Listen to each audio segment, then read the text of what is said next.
Hello! Sambar లేదంటే రసం తినాలంటే పెళ్ళిళ్ళలోనే తినాలి కదా! అంత మంచి ఫ్లేవర్ ఎందుకొస్తుందో తెలుసా? వాళ్ళప్పటికప్పుడే సాంబార్ పౌడర్ కానీ, రసం పౌడర్ కానీ, సాంబార్ పేస్ట్ కానీ ప్రిపేర్ చేసుకొని అప్పటికప్పుడే వండేస్తారు కాబట్టి. హౌవెవర్ మనం అలా చేయలేం కాబట్టి, ఎందుకంటే మనకున్న బిజీ లైఫ్‌లో కొన్నిటికి మాత్రమే టైం కేటాయించగలం. అలాంటి వాటిలో ఒకటేంటంటే సాంబార్ కోసం సాంబార్ పౌడర్ కానీ, రసం పౌడర్ కానీ, మసాలా పౌడర్స్‌ని ఇంట్లో ప్రిపేర్ చేసుకుంటే అరోమా మిస్ అవ్వకోకుండా టేస్ట్‌ని అలానే మెయింటైన్ చేయొచ్చు. ఇవాళ నేను సాంబార్ చేశాను. సాంబార్‌లోకి సాంబార్ పౌడర్ కూడా ఇంట్లో చేశాననమాట.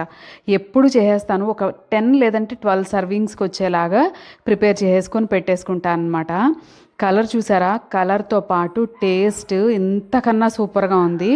దాన్ని మించిన అరోమా ఎంత మంచి వాసన, ఎంత అరోమాటిక్‌గా తయారైందో తెలుసా? సాంబార్ చూస్తేనే తినాలనిపించేలాగా ముక్కలకి ఆ సాంబార్ పౌడర్ పట్టేసి సూపర్ టేస్టీగా ఉందన్నమాట.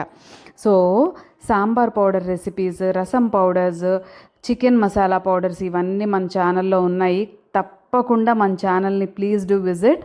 మీకు నచ్చినట్టయితే, మీకు హెల్ప్ఫుల్ అనిపిస్తే తప్పకుండా మన ఛానల్ని సబ్స్క్రైబ్ చేసుకోండి అండ్ స్టే కనెక్టెడ్. ఓకేనా? సో ఇవాళ సాంబార్ పొడికి సాంబార్ మసాలాలన్నిటినీ కలుపుకొని ఫ్రై చేసుకున్నాను అనమాట. దీనికి ఒక చిన్న కొలత ఉంటుంది. పెద్దగా ఆలోచించాల్సిన కొలత ఏం కాదు. మన టీ గ్లాస్ కొలత.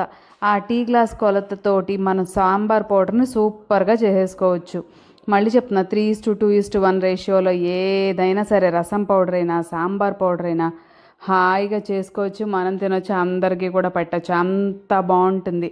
ఓకేనా?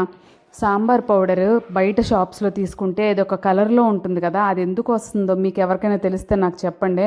నేను ఎప్పుడు సాంబార్ పౌడర్ ప్రిపేర్ చేసుకున్నా ఇలానే ఉంటుంది. దీనికి మెయిన్ రీజన్ ఏంటంటే, నేను కందిపప్పును వాడతాను. ఎర్ర కందిపప్పు వాడితే ఇంకొక కలర్ రావచ్చేమో. సో మామూలు నేను రెగ్యులర్ కందిపప్పుని, పచ్చిశనగపప్పుని, దాంతోపాటు మినప్పప్పు, మిరియాలు, జీలకర్ర, ఎండుమిరపకాయలు, కరివేపాకు, ఇంకొక సీక్రెట్ ఇంగ్రీడియంట్ కూడా వేస్తాను లాస్ట్లో. అవన్నీ కలిపి కొడితే super tasty sambar powder ready. సరే, కొలతలకు వచ్చేస్తే ఎలా కొలత అనేసి అనుకుంటున్నారు కదా.